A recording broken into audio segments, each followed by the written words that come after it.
Friends, dear students, একটা practice, একটা অনুশীলন যদি আপনি রেগুলার 1 বছর করেন বা 2-3 বছর করেন, আমি নিশ্চিত জীবনকে দেখার দৃষ্টিভঙ্গি, পার্সপেক্টিভ যেটাকে বলে, আপনার পুরোপুরি চেঞ্জ হয়ে যাবে। এবং আপনি দেখবেন আপনি যেগুলো আপনার জীবনে যেগুলো চাচ্ছেন আর কি, সেইগুলো দেখবেন অটোমেটিক আপনার কাছে চলে আসছে, অটোমেটিক চলে আসছে। কারণ ইউনিভার্স আপনাকে হেল্প করছে।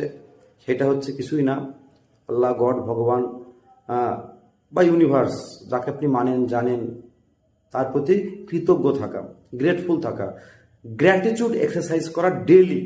আপনি এরকম একটা খাতা করতে পারেন আর কি, যে খাতায় আপনি রাত্রিতে শোবার আগে আপনি লিখতে পারেন যে আই অ্যাম গ্রেটফুল, দিয়ে আপনি যে 5টা কাজের জন্য আপনি গ্রেটফুল সারাদিনে লিখতে পারেন, বা সারা জীবনে আপনি যে যে পেয়েছেন, যে আপনি পেয়েছেন যে অন্যরা পায়নি আর কি, আপনি যে বেঁচে আছেন তার জন্য আপনি গ্রেটফুল থাকা দরকার আর কি।